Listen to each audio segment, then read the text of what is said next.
Alarm clock talaga namin dito sa bundok, yung mga manok ni Papa. Magigising ka talaga pag sabay-sabay silang tumilaok. Kahit ang sarap ang matulog, babangon ka na lang talaga. Dito sa bundok, makakatulog ako ng maaga. Syempre, maaga ding magigising. Gumagamit pala kami nitong musketero dito sa bundok. Kasi yung mga lamok dito, kinakain ka ng buhay. Ayan nga, minukbang na naman ako kagabi. Bilib talaga ako sa mga lamok dito. Kaya ka pa ding kagatin kahit nakamusketero ka na.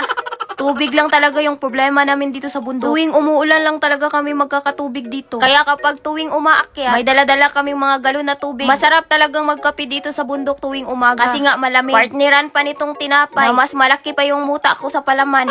Syempre, ginagawa din ni Madam yung mga ganitong gawain nyo. Yung ilulublob yung tinapay sa kape. Talagang hindi nyo makikita si Madam kasi laging nasa bundok yan. Sarap ng buhay ko dito, pakapi-kapi lang. Dumadami na pala tong mga alagang chikiting ni Papa dito sa bundok. Kaya pinakain ko na para lumaki at may maulam naman kami dito. Aalagaan ko talaga to ng mabuti. Kasi nakalaan na tong mga to sa pang-adobo at tinola. Araw-araw ko nga tong binibilang. Baka kasi may makawala. Nako, mawalan pa ng isang putahe. Titiisin muna namin na maggulay dito sa bundok. Kasi maliliit pa tong mga to. Ang lalakas ngang lumamon. Kulang na kulang yung 1 kilo na pagkain ng manok.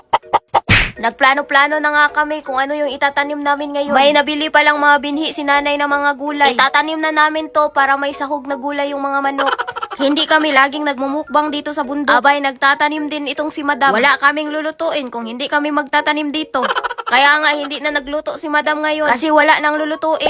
Yung lola ko talaga yung mahilig magtanim-tanim ba. Kaya nga hanapin namin yung mga ganitong bagay. Kasi ito yung kinasanayan namin noon. Habang tumatanda si Madam, ito na yung mga hilig niya. Diyos ko, Madam, tama na yung pagkukunwari mo dyan ba?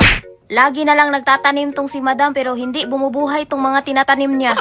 Ginawa ko naman yung mga instruction na sinasabi ng mga angkan ko. Naibuhos ko lang yung mga seeds na gulay dito sa lupa. Tapos papaliguan ng isang balding tubig.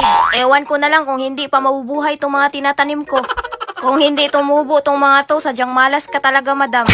Sarap talaga ng bakasyon namin dito sa bundok. Hindi na kami magbabayad ng entrance para lang makita yung mga ganitong kagandang view. Ipagyayabang ko muna yung mga tinanim namin dito sa bundok. Lahat ng tinanim dito, naka-harvest at nakakain na kami. Pwera na lang dito sa nakalimutan naming harvestin. Sarap sanang i-partner tong gulay na ito sa itlog.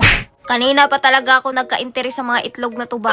Kaso laging binibilang ni Papa. Lagot ako kapag inulam ko yung isa nito. Kaya hanggang tingin na lang ako ba. Tinawag na ako ng maangkan ko kasi kakain na daw. Nakapagluto na pala sila nitong sinugbang tuyo. Tapos itong lauoy na gulay. Nakapagprito din sila nitong isda. Alam nyo, lalong sasarap itong ulam kapag ganito yung kanin. Hindi kompleto yung breakfast namin kung kape at tinapay lang. Hahanap-hanapin talaga namin yung kanin sa umaga. Ganito lang kasimple yung buhay namin dito sa bundok. Tanim-tanim lang ng onte, tapos mag-relax, tapos kakain na naman. Sarap ng buhay ni Madam dito. Kaya nga wala nang balak tong umuwi sa mansyon.